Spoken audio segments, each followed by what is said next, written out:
Fala moçada, tudo bem? Sejam bem-vindos vestibulandos, vocês que farão a prova da UEMS, Universidade Estadual de Mato Grosso do Sul. Eu sou o professor Sérgio Campos, sou professor de redação aqui do Évora Vestibulares e hoje eu vou fazer uma análise de uma aluna que passou para medicina na UEMS para que você tenha uma noção concreta e real dos parâmetros que o seu texto precisa ter para a dissertação da UEMS. Seja bastante bem-vindo para essa aula. Vou analisar com vocês a questão do tema, das competências e mostrar o que a redação dessa aluna fez para ter tirado uma nota tão boa e uma aprovação tão expressiva, tá bom? Olhem só, queridos, muito do que eu vou falar para vocês, e na aula que eu gravei aqui de português da UEMS, eu falei exatamente isso. Muitas das coisas que eu vou comentar com vocês agora, tá, possuem alguma vulnerabilidade. Por quê? Porque a UEMS só teve um único vestibular até o momento. Eu aqui estou gravando esta aula para vocês no final de 2021. Em fevereiro de 2021 foi a primeira vez que a UEMS voltou a fazer prova. Fevereiro de 2021. Então depois de saber nessa aula aqui, daqui, sei lá, 2, 3 anos depois, enfim. Mas saiba que, para o final de 2021, tá, para o vestibular que vai ter da UEMS 2022, tudo que eu vou falar para vocês foi baseado na última e única edição da UEMS. Então, de repente, muita coisa pode vir a mudar. Eu também gravei para vocês aulas específicas da UFMS, em que quando eu fui falar de redação, por exemplo, o que eu mostrei para vocês? A UFMS teve 3 edições. Da primeira para a segunda edição, houve uma mudança significativa na abordagem de tema. E aí, da terceira para a segunda, acabou tendo uma certa solidificação, alguma mudança também, mas uma certa manutenção de padrão de perfil. E por que eu estou falando isso para vocês? Porque, de repente, o que eu vou falar para vocês aqui vai servir como um norteador para a próxima prova. Mas não se espante se houver uma diferença de abordagem, tá bom? Então, vamos aqui, queridos, olhem só. O que aconteceu na única edição até hoje da UEMS, quando ela fez o vestibular dela em 2021? O tema que ela colocou foi esse daqui. Olha só, vamos respirar e vamos ler juntos. Aspectos vinculados a uma associação harmônica em desenvolvimento econômico e sustentabilidade, bem como a sua importância para o futuro da humanidade. Qual foi o tema? Pergunto para você. Olha aqui para mim. Qual foi o tema? Peraí, professor, eu tenho que ler de novo porque foi muito extenso. Queridos, a mesma instituição que faz a prova da UEMS é a mesma que faz a prova da UFMS, é a mesma fundação, a mesma banca que elabora esses 2 vestibulares, tá? E é uma banca que está tentando entrar numa identidade, ela está tentando criar um perfil que ainda não está muito claro. Vou repetir o que eu falei para vocês agora há pouco, tá? Na primeira edição da retomada dos vestibulares da UFMS, em que ocorreu a prova de redação, que foi no ano de 2019, para o ano de 2020, houve uma mudança no perfil de tema. De 2020 para 2021, tá? Houve também uma pequena alteração. Por que eu estou falando isso para vocês? Porque, de novo, tá? É uma banca que está criando uma identidade. De alguma maneira, vocês vão ser uma geração cobaia. Até de repente, tá, moçada, uma UEMS ou UFMS se tornarem uma Unesp, uma UFPR, que você já tem noção dessas provas, vão ainda alguns anos, tá? Mas enfim, o que você já percebe, tá, queridos? Essa extensão de tema. E você que de repente vai fazer o UEMS pela primeira vez, tá? O que você vai estranhar? Essa mesma fundação que faz as provas da UFMS e da UEMS não destaca o tema de redação. O que sempre é normal em qualquer vestibular que você vai fazer? Elabora um texto tentativo sobre o tema, aí, por exemplo, tá lá em negrito. E você sempre naturaliza, acha que isso é o normal. O normal é que o tema vai estar em negrito. Moçada, atualmente os vestibulares da UFMS e da UEMS têm sido muita coisa menos normal. Lá não tem um tema destacado, não tem um tema negritado. Alguns vestibulares até colocam sobre o tema, 2 pontos. Aí pula uma linha, coloca centralizar tudo em letra maiúscula para dividir o tema e você enxergar exatamente. Esse tema que eu estou falando para vocês aqui apareceu no meio da proposta de redação sem destaque nenhum. Então, se você vai fazer a prova pela primeira vez, toma muito cuidado porque é você que lute para identificar o tema. E você já viu que o tema é muito extenso, o tema é muito longo, tá? Então, se prepare para uma extensão de tema. Eu estou falando para vocês agora, tá, queridos? Ocorreram as 2 últimas provas da UFMS, a terceira etapa de passe, que tinha redação, e a prova do vestibular da UFMS. Novamente, os temas muito extensos. Tá? Que eu, como professor, tenho dificuldade para lembrar de cabeça qual é exatamente o recorte temático. Vestibular da UFMS. O grito da independência de Dom Pedro, a importância do século XIX e a atualidade desse grito para o século XXI. O senhor foi exatamente assim? Não, eu nem lembro direito como foi que caiu. Moçada, a terceira etapa do PAS, que teve redação, foi a questão dos animais domésticos, a supervalorização que se faz e a perspectiva do risco para o futuro da humanidade. Moçada, o que eu quero dizer para você? o tema ele é complexo. A compreensão do tema não é simples, não é. E aí você viu aqui, aspectos vinculados a uma associação harmônica entre desenvolvimento econômico e sustentabilidade. Olha só, associação harmônica, desenvolvimento econômico e sustentabilidade. E aí o bem como, que é uma expressão aditiva, coloca uma outra perspectiva de tema, a importância para o futuro da humanidade. Muito curioso que, via de regra, houve dois eixos temáticos, dois encaminhamentos ideológicos aqui na prova. Como que é essa associação harmônica, desenvolvimento econômico e sustentabilidade, e como que vai ser a importância dessa relação harmônica entre desenvolvimento econômico e sustentabilidade para o futuro da humanidade. Então você perceba, tá, que você vai ter um tema complexo de entender, você vai ter dificuldade, isso vai acontecer. E queridos, para ser bem objetivo, eu vou analisar para vocês a redação de uma aluna chamada Maria Laura Pascoaloto. Eu tive uma satisfação muito grande, tá, queridos, que nesse único vestibular até o momento que a UEMS fez, tá, nesse primeiro vestibular que ela retomou, primeiro e segundo lugares de medicina foram meus alunos do curso de redação aqui no Évora. O primeiro lugar foi o Rafael Teixeira Hurtado, que está fazendo medicina na FAMERP, ele que passou em primeiro lugar para medicina na UEMS. E o segundo lugar foi da Maria Laura Pascoaloto, e ela está fazendo medicina na UEMS. Então é a redação dessa aluna que eu vou apresentar para vocês. A do Rafael, tá, moçada? Eu usei a redação dele da FAMERP para fazer uma análise, e aí então eu vou pegar para vocês para mostrar a redação da Maria Laura Pascoaloto para dar essa dinâmica de análise da redação. Então beleza. São 5 competências, tá, que você tem na prova da UEMS, na dissertação. São 5 competências, nota de 0 a 1000, então cada competência vale 200 pontos. E a gradação de notas aqui na UEMS é de 50 e 50 pontos.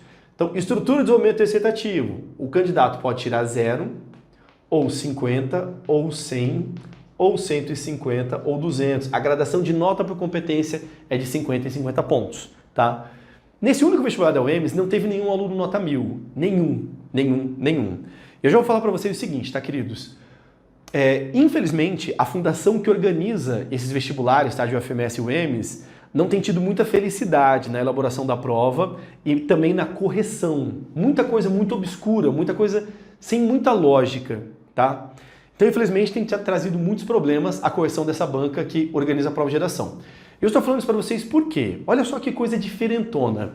Segundo a banca que vai fazer esse vestibular aqui, são 2 corretores. Só que não vai haver uma média aritmética da sua nota. São 2 corretores e vai prevalecer a média maior. Então, suponhamos que o corretor A, ele veio aqui e deu 150. 2, organização e progressão textual, aí o corretor deu 100. Adequação temática, ele vai dar 150. Coesão e coerência, de repente ele foi lá e deu 150, domínio da norma culta ele foi lá e deu 100. Imagine que isso aconteceu. Imagine que o corretor 2, estrutura, ele entendeu que foi 200, de repente aqui foi 150, aqui ele entendeu que foi 200, aqui ele entendeu que foi 200, aqui ele entendeu que foi 150. Tecnicamente, o que a banca diz é que prevalece a nota maior.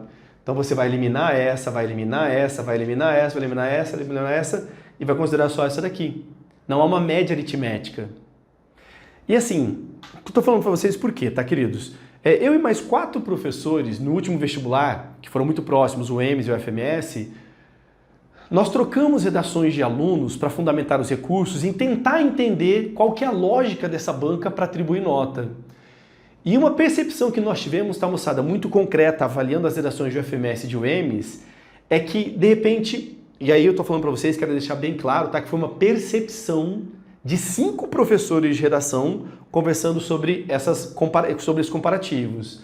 A impressão que dá é que a banca corretora que fez a correção da UFMS foi diferente da banca que fez a correção da UEMS.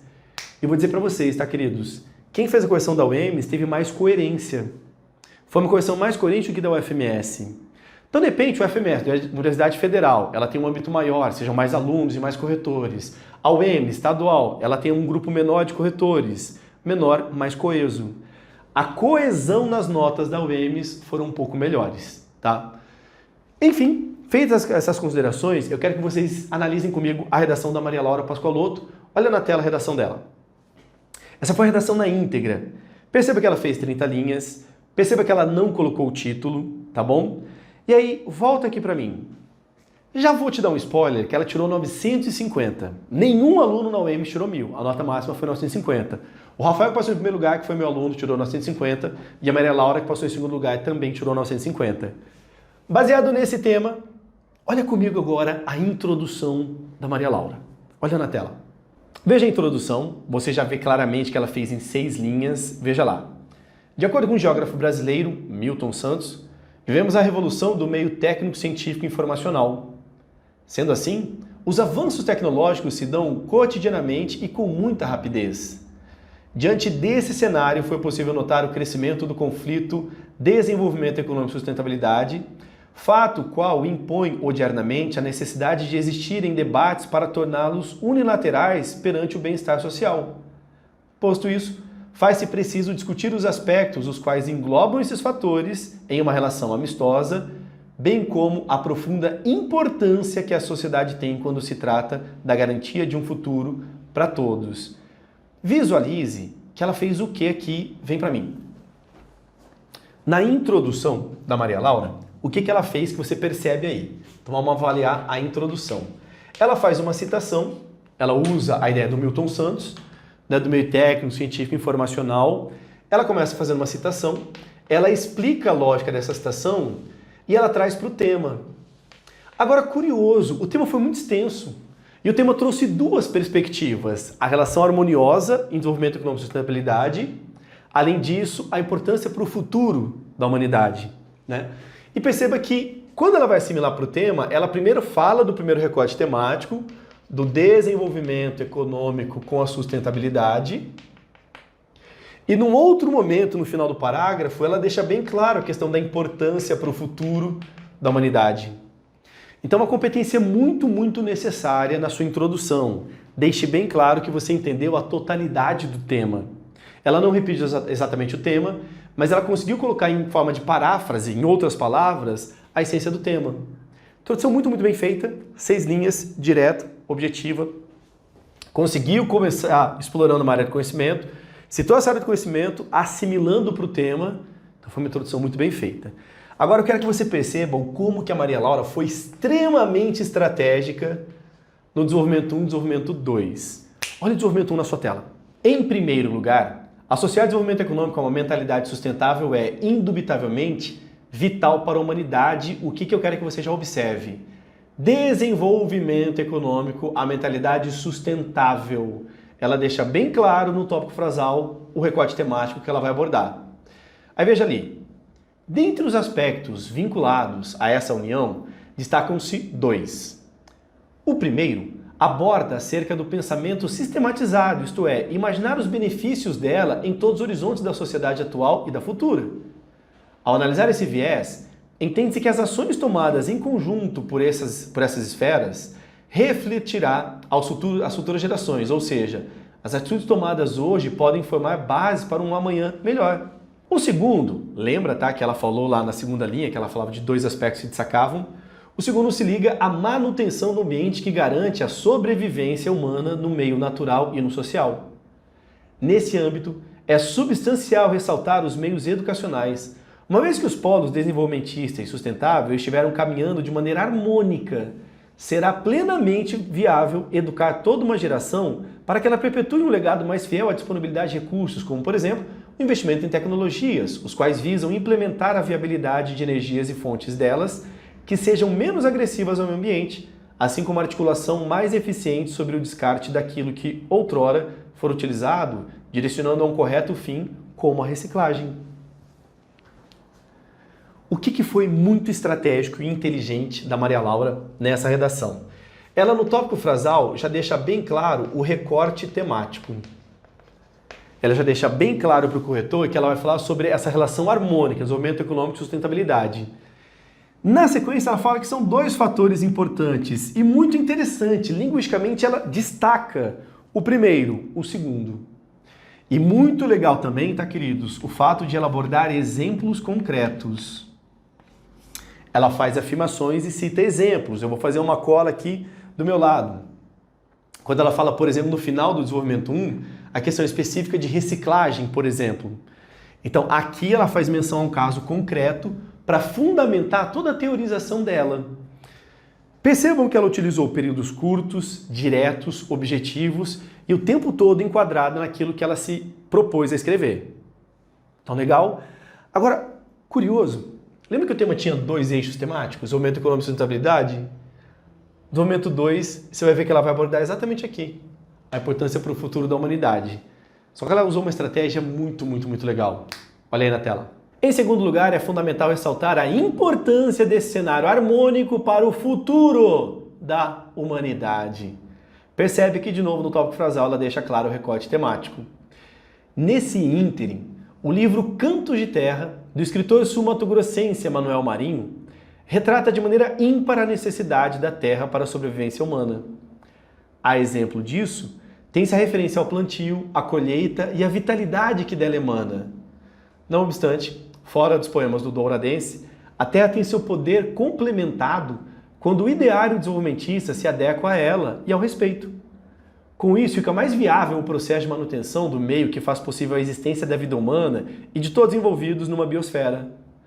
Destarte, ao analisar projeções futuras para a população mundial, não há cenário qual apresente melhores condições frente ao que reúne ideais sustentáveis, o que classifica esse posicionamento como principal a ser seguido, visando princípios que sejam universais e que permitam o desenvolvimento sustentável.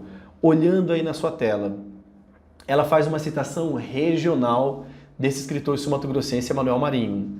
Cita, a necessidade de sobrevivência e aí dá um exemplo, comenta, a referência ao plantio, à colheita, à vitalidade e aí traz para o tema, fora dos poemas do Douradense, até tem seu poder complementado quando o área desenvolvimentista se adequa a ela.